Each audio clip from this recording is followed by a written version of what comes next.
Got a fun guest for you guys today. Jason Mitchell is a social media strategy pioneer, agency executive, co-founder, and CEO of Movement Strategy. Starting the agency from a college dorm room, he has scaled Movement into a premier 150 plus person social first marketing agency with major hubs in New York, Denver, and Los Angeles. Under his leadership, Movement crafts breakout social campaigns and community first strategies for global brands, including Netflix, Amazon, Warner Brothers, Discovery, Nike, and Klarna. Recognized as an industry thought leader, Mitchell frequently writes for publications like Adweek, Ad Age, and Inc. on a topic ranging from generative AI and creative workflows to cultural marketing and social-centric business models. Jason, thanks for coming on, man. Appreciate your time. Yeah, absolutely. Thanks for having me. Yeah, so I know I gave a little bit of bio there, but maybe you can contextualize it for us a little bit. So, where'd you grow up? Where'd you study? And it sounds like you got this thing going while you were in school, huh? Yeah, I grew up in right outside of Boston, and I was a big skier growing up, skiing in Vermont and stuff like that. And so when I had the option of where to go to school, I was like, oh, where can I be super close to the mountains and go skiing all the time? And so I saw Boulder and University of Colorado, go Buffs, was a good option, and I got in early there. So I was like, oh, great, I don't need to like do anything my senior year. This is perfect. So I went there, and while I was there, I met Eric, my co-founder. We were actually ski buds, and we started the company in 2000. I mean, we say 2009, but really we kind of matriculated on it for a while, starting in 2007, 2008. So that's how we got our start, and been doing it ever since. That's awesome, man. So, what kind of got you the entrepreneurial itch to want to do it in school? Was there something you were studying or thinking about that you're like, hey, like this is something we could do now? We don't even need to finish school. Yeah, it was. I mean, so two things. One was, so continuing with the skiing thread here. After my sophomore year, I decided to take a year off, and I moved to Crested Butte, which is a beautiful ski town in Colorado. And I was, skiing all the time, but I was also incredibly broke. And so when I came back to school the next year, I was like, all right, I need to like make some money here. And I kind of through that got this entrepreneurial bug and itch, and was looking at, okay, what are the opportunities? And when I went back to school, I was studying advertising, and in school, they were teaching us about, here's how you do TV and radio and print. Meanwhile, all of us were sitting in class on Facebook and Reddit and Dig and stuff like that.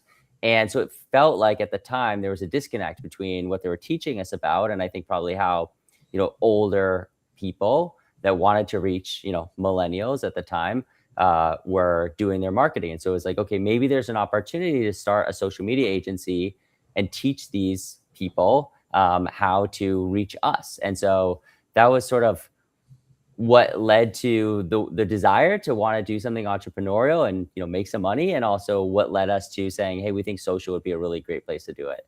That's awesome. So, how fast did it catch on? When you were doing stuff in college, did you graduate, or did it become one of those things where it was so successful as a dorm room enterprise that you had to start giving it more and more full time and just skip even needing the 40-year degree? Yeah, I did graduate. I promised my parents that I would, and I did. And since they were funding some of my life at that time, Sure. it was important that I did. So, and it wasn't like an overnight. I mean, it's a service industry, and so we need to go out, we need to get clients. And at the time, the pitch was like, hey, you should be on social media. I mean, it wasn't even social media back then. We're calling it Web 2.0. And Wow. it was like MySpace and Facebook, and it was convincing people to be on these channels. And so it was a slow burn. And also we were like college students, right? And so we had no credibility, we had no network, nothing. So it took us a while, but we got some great, early breaks. We, through pitching something that didn't go through, got connected to the Denver Nuggets really early, and had a meeting with, I remember, like the CMO of the Denver Nuggets, and he was basically like, hey, I'm super busy, you have 5 minutes to tell me why we should be on Facebook. And I don't even remember what I said. I think I blacked out, but he left being like, well, that was a great answer, we'll be in touch. And so really early we got the Denver Nuggets on Facebook, and then we had basically every other NBA team calling us and saying, hey, we want to be on Facebook too. Can you launch our pages? So we had some early breaks, and it spread, but it wasn't an overnight success. It was a lot of grinding, a lot of, going at it, long days. I mean, we literally had a phone book when phone books were a thing back then, and went through the phone book and we're calling businesses in Boulder, Colorado, trying to sign them up. Wow, I love that story. I know a few agency founders that did it the old school way of cold calling companies in the phone book. So, yeah, so it sounds like you've been doing this since social really took off. I mean, you mentioned MySpace, which was the first social media platform. You're remembering a time where you had to convince brands that they even needed a Facebook strategy. I remember being early in the YouTube space, having the same conversations with brands that were like, well, we're on Facebook, we're doing that. That's probably enough for us. And like, same thing, like trying to convince them to get on YouTube. But now social is the primary strategy for most companies, a multi-platform approach to social across all these different walled gardens. What have been some of the biggest changes, since you started to where you guys are today? Changes in terms of like the social landscape. Yeah, I think so. I think it's like, is it just, you also used to also hear these stories of like brands giving an intern, the social media scope, like, hey, like go figure the social media thing out. And now there's giant departments that are, fully dedicated to social, whether it's organic or paid. Just be curious how you've seen the industry in general mature over the time that you've been in it. Yeah, I mean, it's become an industry, right? And to your point, it's probably, I don't know if most companies, but a lot of companies are certainly looking sort of social first these days. And when I started, as I was saying, it was like we had to convince people to be on Facebook. The pitch was not, hey, you should hire Movement Strategy because we're the best. It was, hey, I really think you should invest some small amount of money on these places because increasingly all of your consumers are there. And so that's been a huge shift, right? Is convincing people to be on social, to convincing them to spend more of their dollars on social, to people increasingly understand that. And there's also, from an agency perspective, it's become a much more crowded and competitive space. There's lots and lots and lots of social agencies. Early on, we were getting hired by established sort of TVC agencies to do the social work that they didn't want to do, Got it. and we were like, sure, we'll take this all day long. And then eventually they're like, wait a minute, we need to go directly to the clients. Those same agencies, like, they don't exist anymore, or they're trying really hard to reinvent themselves. So for us, starting as a social first agency, that's been a huge advantage, when today, increasingly the main agency really needs to deeply understand social. So that's one thing. I think, creators, when we started, there was like bloggers, and specifically like mommy bloggers, and that was starting to be a thing. But today, such a huge part of, social marketing is about creators and the creator economy. And so getting to be really great there and understand that is important. And then I think the newest change and increasingly important change is technology, and what are all the changes that are happening with AI, and how is that going to drive sort of the next change into the industry, and how are we positioning ourselves at the forefront of that. So, one of the things that I love about being a social agency and starting as a social agency is, like, we're used to change. Like, we reinvent ourselves every couple of years. And so new social platform comes out, no problem. AI comes out, all good. We're already building there. And I think that ability to really quickly change, because the landscape it's challenging because of how so quickly it's changing. But that's part of our DNA. It's funny. I don't think I've ever said this out loud, but I think a lot. There's in one of the Batman movies, there's this great scene where what's his name? The bad guy's like, he says to Bruce Wayne something like, "Oh, you had to learn how to see in the dark. Like, I was born in the dark." And I Oh think yeah, about that line often. It's like, we were born in social, so we didn't have to relearn this stuff. Like, this is in core to who we are in our DNA. So um, it changes constantly, and we embrace that. Where's the biggest impact that AI is having on the social landscape, do you think? Is it, content creation, just the amount of content that's being created at scale, the ability for everybody to be able to tap into AI and, somewhat become a creator? Like where is AI having the biggest impact on your part of the industry, which is the social side? Yeah, I think for us, there's sort of two pieces to that. There's one is like, how are we incorporating AI? And then what is our AI doing to social media in general? So in terms of how we're incorporating it and where we're having the biggest impact, we built a piece of technology called Chassis that brings together all of the social media data from what's happening on your own social channels, what's happening across paid, what's happening, culturally across what's trending. We bring that all together, then we have an AI layer on top of it that tells us sort of like all of the different signals. And you can query it and say, what performed well last week and why. And so trying to get to those things previously took a while. And what makes social marketing successful is like great people paired with the ability to move quickly. And we've always had great people, but Chassis really powers our ability to move incredibly quickly. And so that layer of like, there's always been this promise of big data, but I think it's been hard for lots of companies to act on it. And AI really allows companies to make meaningful decisions with big data. And we have so much data with social. So I'd say that's the most significant way in which us as an agency is sort of taking AI and applying it to our business. I think when you think about social more generally, there definitely is, more and more content that's being created, right? And so we call this like a lot of that content slop, and Mhm. it's filling up the feeds. And so that's also having, like, from a consumer standpoint, I think there's increasingly a push towards, creators and following creators and people that you actually know, because otherwise it's hard to tell increasingly like what's real and what's not. And that's a weird feeling. And so if you follow people that you trust, okay, I know this is like a legit person. I can believe what they're saying. I can believe the product that they're selling. And then, it just continues to put more of an emphasis on quality. I think that, there's like, do we go for quantity or do we go for quality? And I think increasingly with AI, quality is really, really important, because anyone can put out an insane amount of quantity that doesn't do anything anymore. And so I think those are sort of some of the consumer changes that we're seeing with AI becoming, proliferating.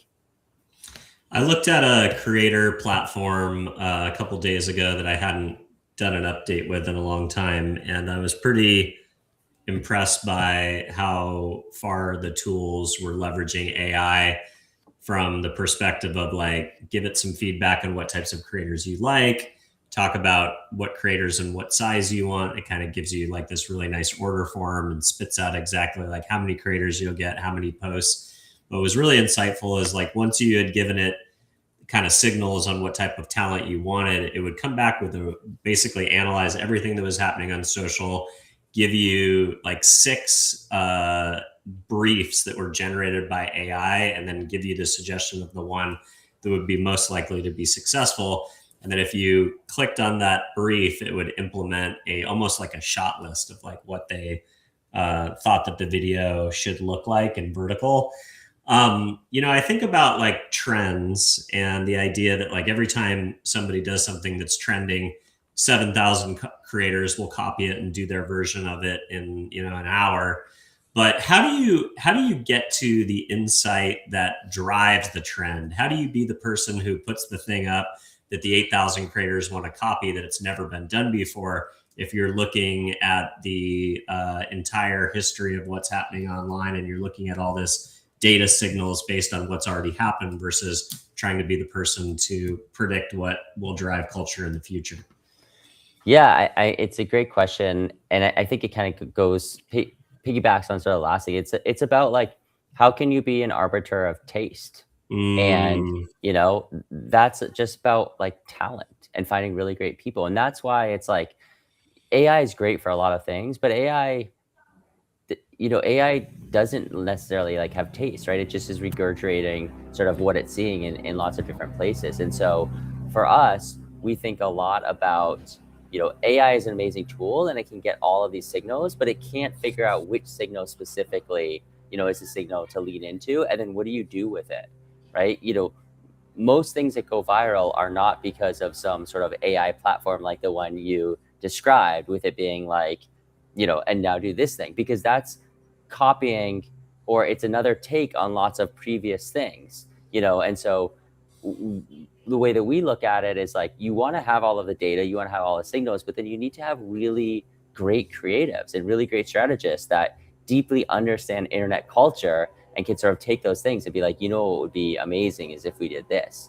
And I think the other piece of it is like trying lots of things. We need, as an industry, and what we push our clients to do is like, instead of trying to say, okay, we're going to have 4 big, campaigns throughout the course of the year, each quarter, instead try lots of smaller bets. And because it's really hard to know sort of what thing is going to go viral, right? Even if you're like an amazing creator and you can create lots of viral hits, like, you don't know what is going to go viral. And so you want to try, maybe instead of 4 big swings throughout the year, you have like 12 medium sized. And oftentimes for us, it's about trying a thing, seeing if it works, iterating on it, and then all of a sudden it like goes viral and takes off. So I think it's about, having people with like taste, having people that deeply understand the internet. I don't think AI software and platforms are going to be the thing that like creates virality. Yeah, I think you're right. It might help you kind of, steer a always on type campaign into moments or things that might generate incremental earned value, but it's not going to be the breakout thing that drives culture or the trend, which is where most of these brands would like to be if all things being considered. So Movement Strategy has produced breakout viral social campaigns for major entertainment properties like Yellow Jackets and The Boys. What's the secret when you're building a fan-centric campaign that organically will ignite the internet around, culture like comic books or superheroes or a particular IP? I think for when we're talking about entertainment marketing, it's about expanding the world of that IP onto social. People come to social to be entertained. And so think about like, okay, the show on TV might be entertaining and they're getting it in that way. Well, what can we do on social that is, different and additive? And so we think about The Boys, for instance, for season 1 of The Boys, they had a fairly standard marketing campaign. And it didn't do sort of what they needed it to do and really sort of build mass. And so what we said is, you guys have these amazing characters in the show, let's bring those characters to social. And so the first thing that we did is we brought the sort of protagonist, Billy Butcher, who's this over the top, amazing character who says, fuck every other word.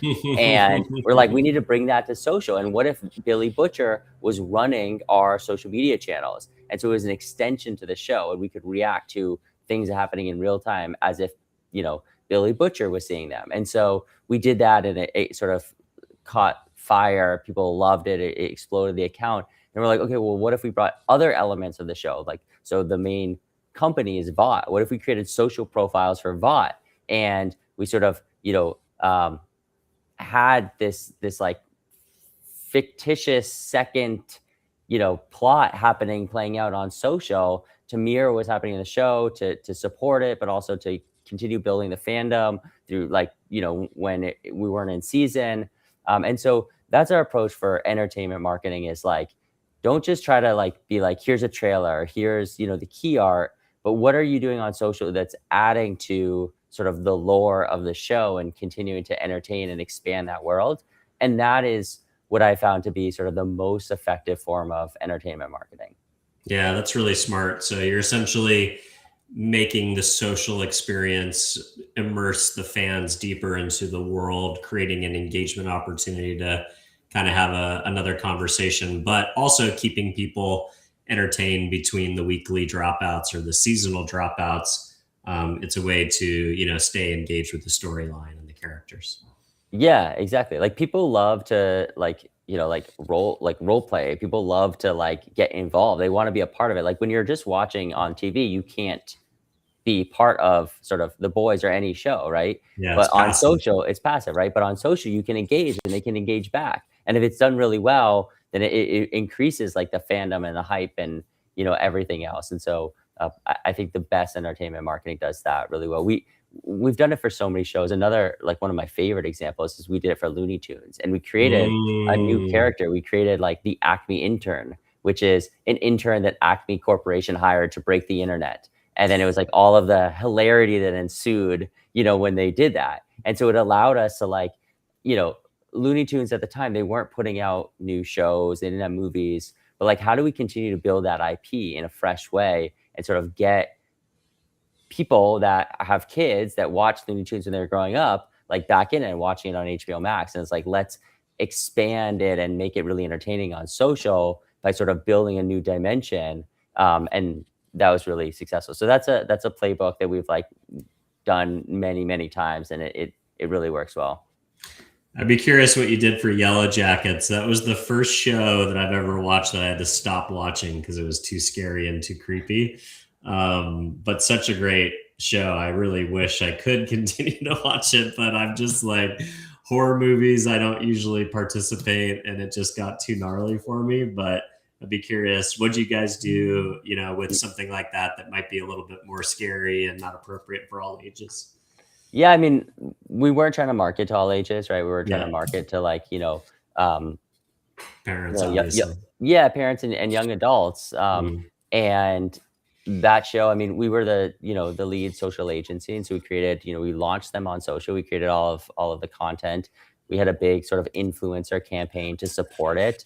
And really, what we saw is like so much of what we did there was amplifying the buzz, right? So the Mm. conversation, like episode one, was a little bit, and it grew and grew and grew. And what we try to do is just sort of be a megaphone and sort of hype it. So like, when somebody with a lot of clout talked about the show, we were like all over that and getting our influencers to engage and just like really building a lot of buzz online about it. And people saw that buzz and were like, what is this Yellow Jacket show? I need to tune in, and so that just grew and grew and grew. And that drove, a tremendous amount of viewership. And it was, at the time, it was Showtime's like number one show and total breakout hit for them. And so it was really about, yeah, building buzz on social and sort of building that conversation. And yeah, it was a fun show. I bet. Yeah. Yeah. So another strategy is that if you do have something that is taking off well organically, it's trying to find those micro moments to kind of amplify, like press your thumb on the scales, essentially, whether you've got your own social handles or other accounts or creators. It's like, how do you naturally take the things that are already happening and the word of mouth conversation and pour little, glasses of gasoline on those moments? Exactly. Yeah, that's exactly it. I think one of my favorite campaigns, and this was a long time ago, was for the New York Knicks, and it was called Knicks Tape. And they were thinking every year around the playoffs, so they got into the playoffs, they're like, what's our playoff campaign? And it was, I don't know, six people in a room being like, what if we do this? What if we do that? And like, nobody cared about any of the playoff campaigns. You can't remember a single one of these.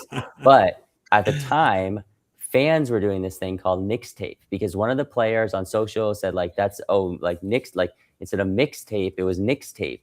And that started to like get a little bit of buzz online. And we were in that room, luckily, and we are like, hey, there's already this campaign, or not campaign, there's already this thing that's starting to percolate a little bit online called Knicks Tape. Instead of whatever, lame thing you're going to come up with, or cool thing, whatever you're going to come up with, what if the campaign was like hashtag Knicks Tape? And to your point, we poured gasoline on it, and it was wildly successful. And all of New York City was like talking about Knicks Tape, hashtag Knicks Tape, Knicks Tape.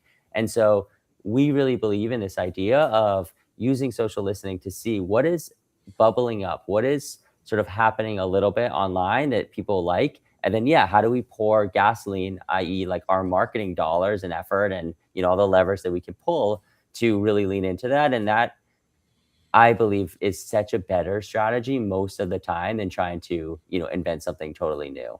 Totally. Yeah. Because a bunch of six strategists in a room, they may come up with something, but, I think a lot of brands don't like, or they don't accept the fact that, the internet gets to vote. Like, the internet owns your brand, especially if you have passionate consumers or passionate fans.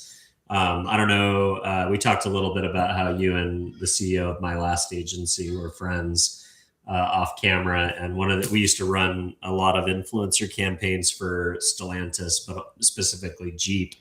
And the funny thing that happened with Jeep is the Jeep Cherokee fans took over the Jeep account. They would not. They would absolutely go into anarchy if we posted any photo on the Jeep account that wasn't a Jeep Cherokee.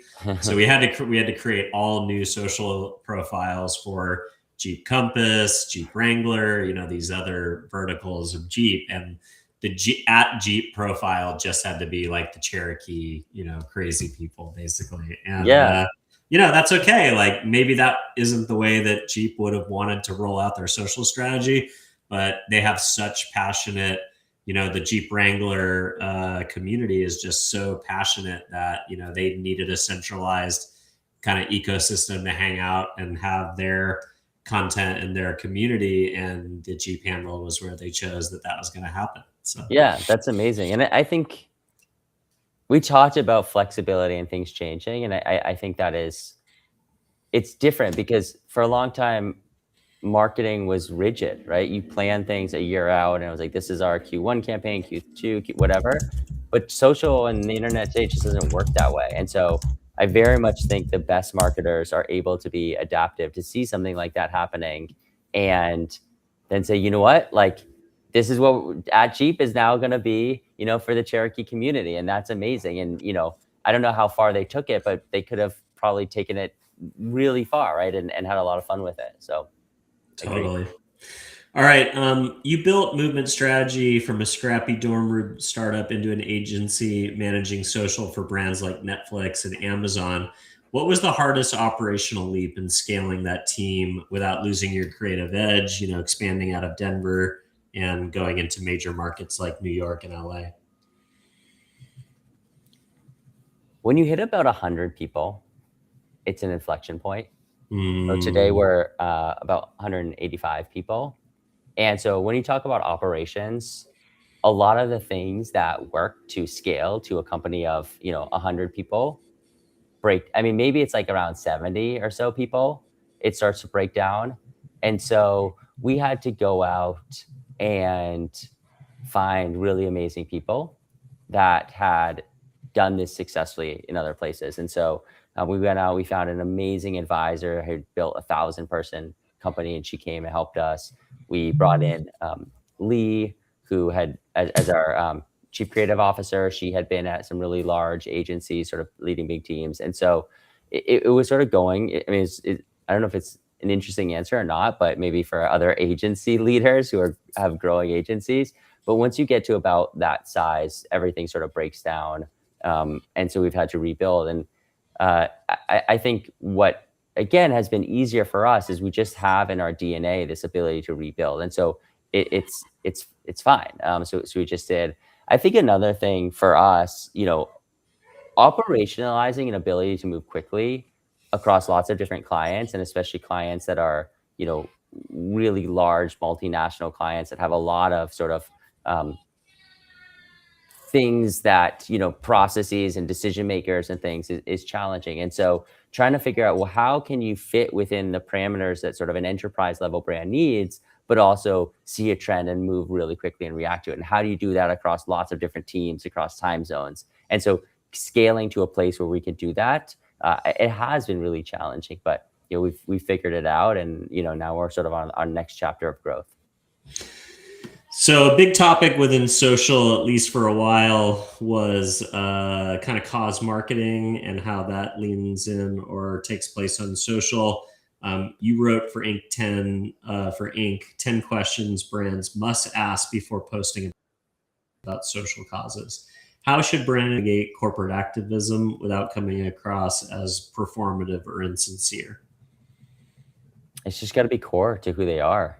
I think that, the best brands that do this, it's not like an afterthought, it's not a division, but it's, really core to who they are. I think like Patagonia, Ben & Jerry's, Elf Beauty, these companies put those things at sort of the forefront of what they do, and it becomes really effective marketing. I think that we see oftentimes brands, try to, during Pride Month, come out with like some rainbow products, or, Black History Month, come out with something, that appeals to that audience. It it doesn't feel authentic. And so I don't think that all brands, or like most brands, need to do cause marketing. If it's not core to who you are, then I would just stay out of that lane. Yeah, I think that's smart. I think you know, being lectured about politics from a beer brand, I think, or something like that, is kind of where it goes. You know, when things can go wrong. But like from a company like Patagonia or Ben and Jerry's, even if you're not politically aligned, I think you can respect the fact that they have a point of view and that it's core to their mission, like you said. And if they have a great product, like, you still might support them. You know, I find definitely I can appreciate a great product and a commitment to core values, even if they're not my core values, and I'll Yeah, still support that brand. I agree. Like stand for something, right? Hmm. But that standing for something doesn't have to be social justice or social good thing, right? You could just stand for like really great quality, athletic wear, and that's Yep. fine. And then you don't need to conflate that, in my opinion, with some other, like societal good type thing, and that's fine. And I think that's where brands get in trouble. You could be an ice cream brand whose mission is to like help, social political activism. That's amazing. But, if that isn't at your core, then maybe don't give out, free ice creams on a certain day that doesn't align with actually who you are. So yeah, I would say make it core if it's like truly core to like the founders and the founding team. Otherwise, I would just stay away from it. Smart. And probably important to have great mission and great core values, but also have a great product too at the same time. So, all right.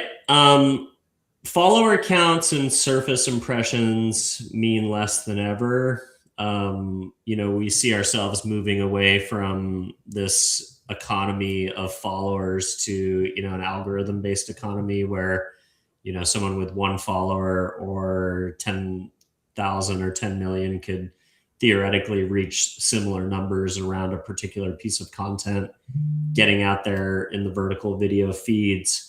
What are the core metrics or audience signals that you use to track and prove that social engagement is trending and translating into brand loyalty, but also lower funnel metrics like revenue? There's two that I care about. If you're looking at your owned channels, I care about shares. Is your content getting shared widely? And then if you're looking more broadly at like what is the impact of what we're doing, it's share a voice and how much other people are talking about you. I think that Mm, those are the two main things that matter. If you look at brands that are really successful on social today, it's brands that are taking up a lot of the oxygen. A great example is Chili's. Like, this is getting a little bit older, but like they're with Triple Dipper and everything that they were doing was like all over social. And so the category share of voice that they had was really grew significantly because of a really smart product and marketing decision they made. And that had a massive impact on the growth of that company. Or you can look at, if you're looking at your own social media, it's not about putting lots of paid media behind it. I mean, you can do that, you can do that successfully, but it's about, are you actually creating content that people like so much they're sending to other people, and actually putting their stamp on, like, did you see this? That's really funny. And that comes from being entertaining. And so those two metrics, while they're both top of funnel metrics, I think they have by far the biggest implication across the entirety of the funnel. And if I'm a marketer, especially like a CMO level marketer, that's really what I care about. When you think about sharing, is one more important than the other? Say, like, if I share, a brand does something interesting and I reshare it, so I'm basically just amplifying what the brand is already doing because I like it. And then there's also this kind of, this world of like what they call, I think they call it dark social, where it's, I'm going to share it, but I'm going to share it privately with my like friends from college on my Instagram thread, or me and my wife are always sharing things back and forth throughout the day. Me and my kids are, and my wife are like there are these like groups of communities of people that I talk to en masse, whether it's work friends, family members, spouse, that we share things all day long back and forth with each other, but we share them privately. Would you say one is better or more important? I don't think they're mutually exclusive. If you're Interesting. getting talked about, you're probably getting talked about in multiple channels. And there's people that just don't post publicly on social and would never be like, this brand is so cool or whatever, right? But they would send it to their friend group. The opposite is like nobody gives a shit, right? So Yeah. like a lot of brands do various things and nobody says anything about it. And they're not sharing it publicly, they're not sharing it privately. And then the brands that are great at social are doing things that are getting shared, broadly in both of those channels. I love that. All right, we talked a little bit about influencer and creator strategy, how important it's becoming. I love the idea that you mentioned that influencers are even more important than ever in a world of AI, because you're following influencers because you trust them and you know that what they're going to be putting out is authentic and real. Influencer marketing has shifted from the one-off sponsored posts to deep integrations where brands have affiliates and ambassadors and power middles and celebrities at the top of their funnels. How do you evaluate and structure creator partnerships to ensure they deliver that ROI that brands are looking to capture? First of all, power middle, that's amazing. Haven't heard that before, but that's like a WWF term or something. I don't know. I like it. Let's go. Um, You heard it uh, here first. Power middle. yeah, I uh, I think that first and foremost, what we try to do is really make sure that it feels like a honest, organic, or authentic fit. So I think it's really easy to tell when influencers are taking a paycheck and they're hawking a piece of product, and like I think their followers are like kind of fine with it because it's like, yeah, like get that money, like we see Yeah, you, you have like to get paid. This is but what you do for they're a also living. like they Yeah, probably don't care, right? And right. so we're always looking at, okay, well, who are the influencers, creators, celebrities that are already using our product or we think would be really interested in using our product, and trying to find those people, or trying to give them some like skin in the game if they actually like the product and they want to become an ambassador of it. So I think it's really about moving away from sort of the transactional, hey, we're going to give you $50,000 to post about this 3 times, to, hey, we saw that um, are working out more and going on this sort of like body journey of like getting stronger, and we really think you might like this product. You want to try it and tell us what you think, and if you do like it, let's talk about a longer term thing. So we're really focused on, and I think that this is sort of the problem with some of those transactional platforms where it's like, here are the creators, here's the brief, here's how much it's going to cost, versus actually going out doing the research. I mean, they're good, those are good to sort of as a basis and have directional stuff, but then I think it's really about getting to know those people, taking them out to lunch, building relationships, understanding, do you actually care about this thing, and then trying to build a long-term partnership. That's where we've seen the best results. Yeah, I love that. I think, having sat on the management side from time to time, if I got an email from a platform, if I was, representing a bigger influencer, I would just hit the delete button. But if a thoughtful agency reached out with a well-researched offer where they like knew who my client was, they knew, like you were talking about, like the context of her life and what direction she was moving in, whether it was like F1 racing or UFC, and they had thought about their product and how it kind of fits into her evolution as a creator, I would be way more open to like taking a call or a meeting or fielding an offer for something like that versus, getting some like platform, DM that says like log into my platform to like see my $700 offer or whatever it Right. was. And then I think the other thing too that's important with this is it's surprising that you still see people get this wrong, but creators are successful because they're really good at creating content. And yet a lot of brands, I think, are like, here's the brief, here's the thing we want you to do exactly, it needs to fit exactly this way.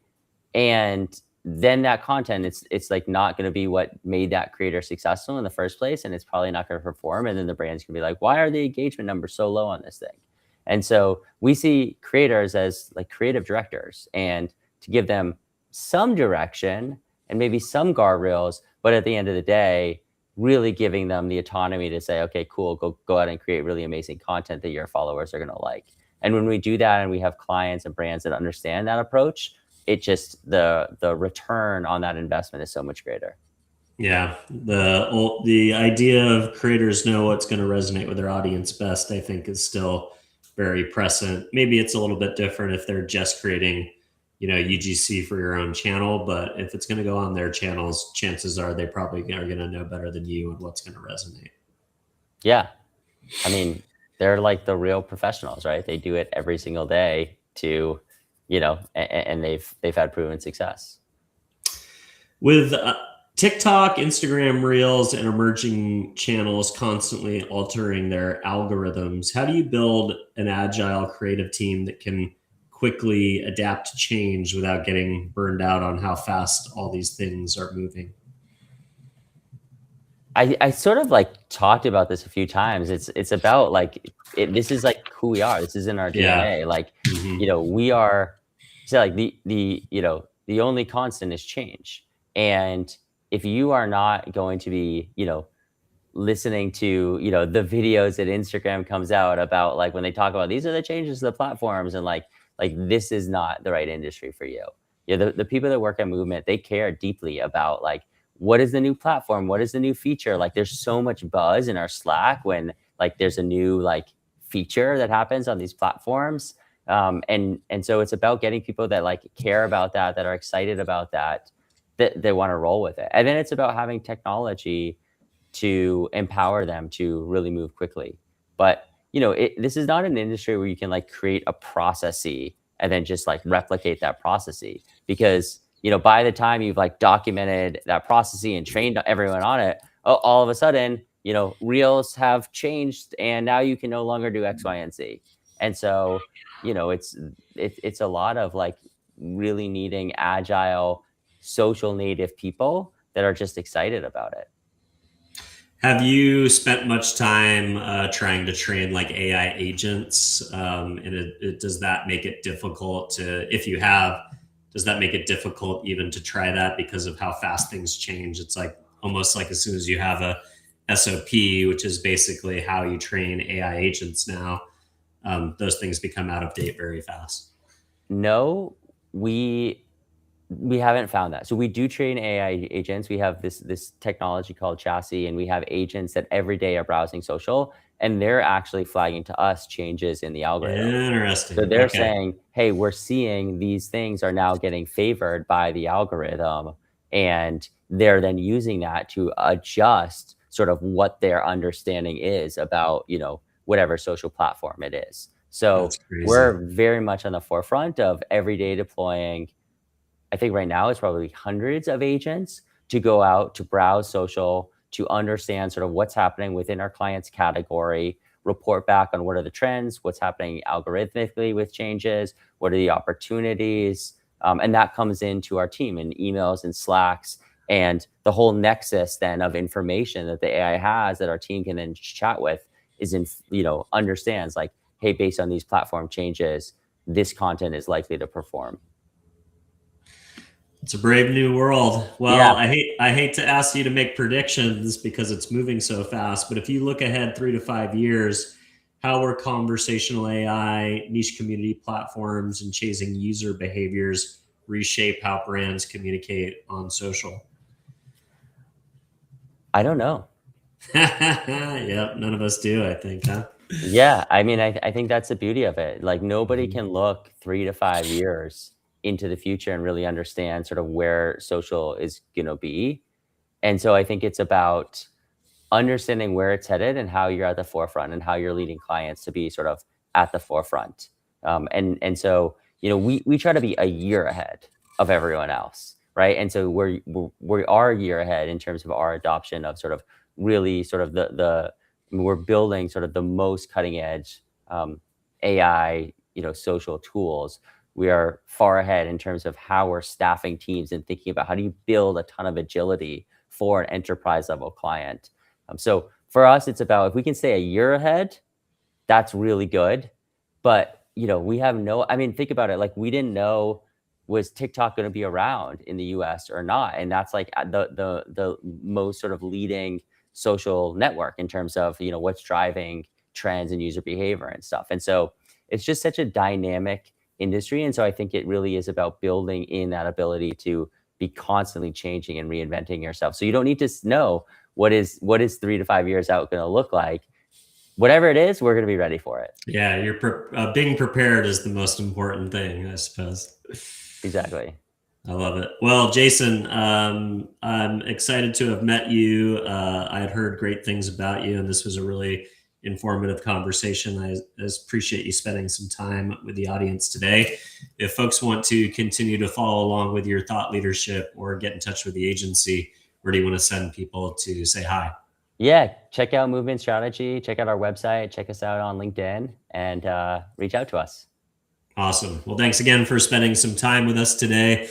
If this is the first time you're seeing the show, don't forget to give us a follow or subscribe if you want to hear from amazing agency leaders like Jason again in the future. If you're listening to the show, don't forget to give us a positive review on whatever podcast platform you're listening to. It's how we find a larger audience organically. And last but not least, if there's a client who is overseeing social, or maybe an agency leader who's thinking about scaling up beyond that 100-person breakthrough point, or maybe just somebody who's fascinated with how fast the world of social media marketing is changing, don't forget to share the show. And with that, I will wish you a great weekend, Jason. Appreciate you, and hope we can stay in touch. Yeah, absolutely. Thank you.